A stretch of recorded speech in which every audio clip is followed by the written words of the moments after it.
Hello, everyone, and welcome to the Convo presented by Leadership Indianapolis. I am Ebony Chappelle, Manager of Programs and Communications, and today I'm talking with Victoria Beaty of Growing Places Indy. Hi, Victoria, how are you? I am good. Thanks for having me. Absolutely. So, tell us a little bit about Growing Places Indy for people that are unfamiliar. Yeah, so Growing Places Indy is a small nonprofit in downtown Indianapolis.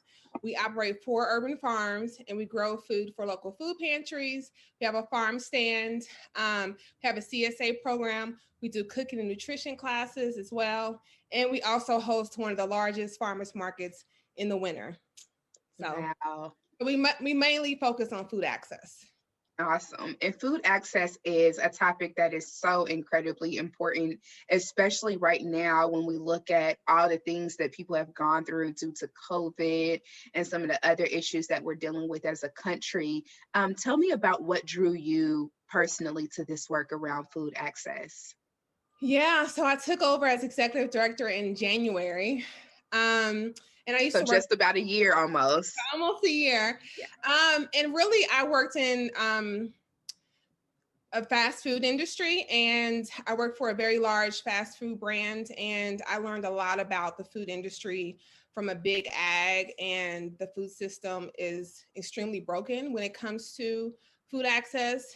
We have access, obviously, to everything under the sun that's fast food, right? McDonald's, rallies. If you look at low income neighborhoods, most people would say that there's food, but they don't have access to locally grown fresh food or our local grocery store, right? So that's Mhm. where the problem in lies. And so my years working in fast food really led me to this work because it was just like I grew up in a neighborhood that didn't have a grocery store. I used to have to shop at a 7-Eleven for groceries. And we all know that's not where you should be Yeah. getting groceries. Yeah. And then on my way walking to a 7-Eleven, I would pass KFC and Rallies and everything under the sun, but there was no Mhm. grocery store. And so it took me a few years to really learn that this was built this way. This wasn't by accident, right? And so after leaving the fast food industry, I decided that I really wanted to learn how to grow my own food for myself, which led me to do this work that I'm doing today. Yeah, that is awesome. That is awesome. And about the work that you're doing today, I know that Growing Places Indy works with people in the community to make sure that they get access to fresh food using the SNAP program and other benefits like that. So tell me a little bit more about how you guys are connecting people with these resources. Yeah, so actually this year for the first time we did our double snap program. We usually do triple snap that's only in the winter market time. Um, Hmm. so this year when COVID happened, we really wanted to make sure that people could really get access at affordable price. So we had the double snap where if people came to the market or came to the farm stand, and we also have a farm stand at Indigo bus station in the summer as well, you receive 50% off of your purchase, and it's already under market rate anyway. So it's very affordable. So you can get a lot of produce for a very small amount of money. So we did that program because we really wanted to address the need that was happening with COVID. We saw an increase of people being on SNAP and some people for the first time. So we really wanted to make sure that they could be able to access these produce, because during this time, you need to really be eating fresh local foods, right, Yeah. to stay healthy. So that's kind of the work that we were doing and making sure that we were addressing the need. And we set up farm stands around the city. We had a CSA program too that SNAP recipients receive 50% off for as well. And so, most people, if they're on SNAP, you cannot purchase something over the internet if it's not like a big box retailer like Walmart and things like that. So we set up a phone number so people can call and order food over the phone, so they receive their 50% Wow. off. So it also help increase access that way, so people can just call us and they can pick up their produce at the farm contactless, and so they've been able to get the same amount of service someone with a regular credit card would be able to do. So that was really important for me to actually implement that plan with the health department as well. So that was really important. That is awesome in creating that access for people. So great work to you all for that. You mentioned about the winter farmers market. This is something that I'm incredibly excited about. Tell people about the dates and how they can take advantage of that program. Yeah, so the Indy Winners Farmers Market starts November 7th and it runs all the way in through April, the end of April. Every Saturday, we do not take any breaks. It's open every single Saturday for the next 6 months. As you look at, the way that your career has gone and you moving now into food access work and doing it in the middle of a pandemic, when there's so much going on and having to be very nimble and figure things out, what are the leadership lessons that helped you survive and thrive during this time? I would say being honest and being transparent. It was really, when I took over the organization, it was literally a pandemic happened 2 months later. Well, it was already happening. We just didn't know about it. But I hired a new full-time person. I was starting a brand new job, and so taking over an organization that had an entirely new team. So I was like, wait a minute, what's happening? And majority of our income before was through restaurants. So with all the restaurants closing, 50% of our income from a nonprofit is completely gone. So, I really just had to be transparent with my team and my board to let them know this is what's happening. But I'm going to work very hard to make sure that everyone stays an employee, everyone gets paid.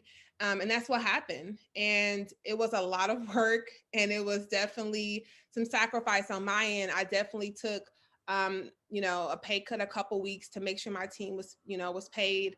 But it took some sacrifice, but I was just being very transparent about what was happening with the team and what was happening from the organization standpoint. And I think the team respected that. And I let them know, like, we're going to get through this. This is my plan. But I just want to be honest, about what's happening at this moment. And so I think that helped them be able to say, okay, wow, like, let us come together and figure out a plan. And at the end of the day, we're growing food, and we're feeding people, and which is a very important job. And that's intertwined with everything that happens in everyone's everyday life. And we don't often think about that. And so we were really addressing a real need at the time. And so we had to keep doing the work. And my team was committed to doing that work. And so I'm grateful. But, I just had to be transparent. Sometimes the leader, we don't want people to see like, oh my God, like this is happening. I don't want them to feel like I can't handle it. I just started, but I was just, saying like, this is what it is. And this is what we're going to do. And we're going to figure it out. And I don't know how exactly we're going to figure it out, but we're going to figure it out. And we did. And we've been very successful. And the nonprofit has been in the best shape since it started. So I'm really proud of that. What are you all looking for when it comes to potential board membership? So we're looking someone who is really passionate about growing food and food access. And also really passionate about, I would say, just community. Again, like everything we do is still very grassroots. We have 4 urban lots. We're a very small team. It's only 3 full-time people.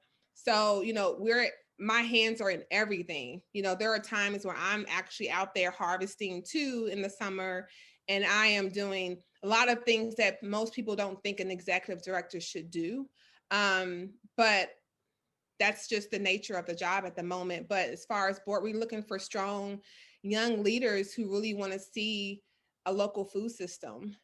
Because we know with COVID, it really showed how fragile the food system is and how important it is to have an established local food system, so we don't have to depend on food coming in from all over the country to feed our community. So really having an understanding of how the food system works.